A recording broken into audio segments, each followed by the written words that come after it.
Karaniwang tanawin na to araw-araw sa harap ng Quiapo Church pagsapit ng alas 4 ng hapon hanggang alas 9 ng gabi. Animoy mga nagbebenta ng candy at sigarilyo sa mga pampasaherong jeepney at FX.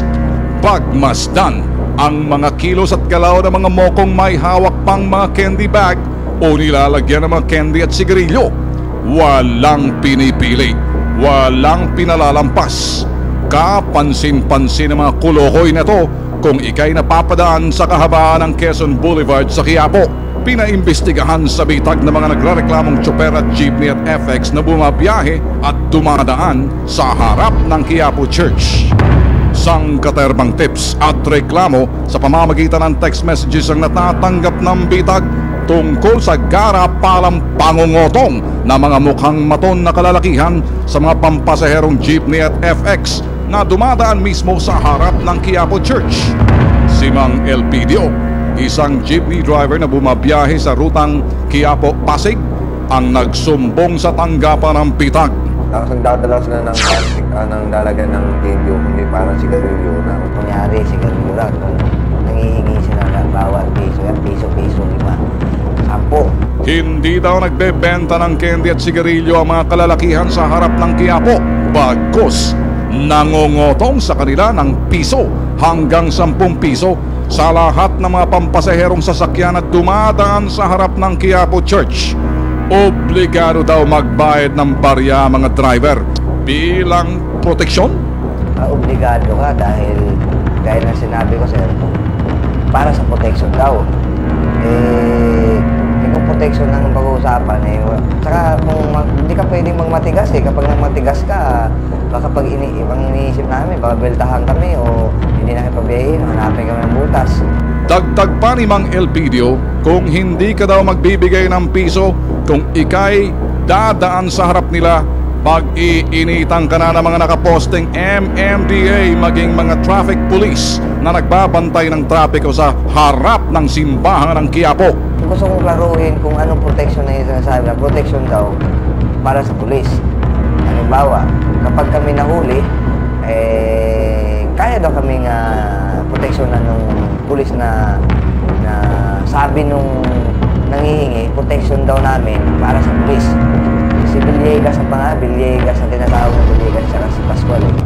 Alam ng bitag na simpleng pangungotong lang ito, pero para sa mga pobreng tsoper, malaking bagay na ang baryang ibinibigay nila sa tuwing sila'y dadaan sa Quiapo.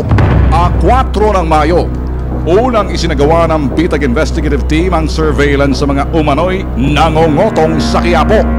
Pasado alas 5 na ng hapon, sunod-sunod na mga sasakyang nagsusulputan sa Quezon Boulevard.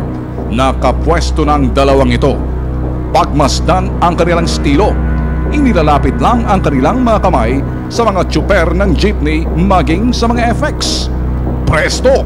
Tuloy-tuloy at walang katapusan na abutan ng barya ang tumambad sa bitag. Ang isa namang tsuper, hindi pinapansin ang mga mokong. Ang dalawang kolektor, naging 3. Gabi na ng lisanin ng bitag ang Quiapo, tuloy-tuloy pa rin ang pangungulekta.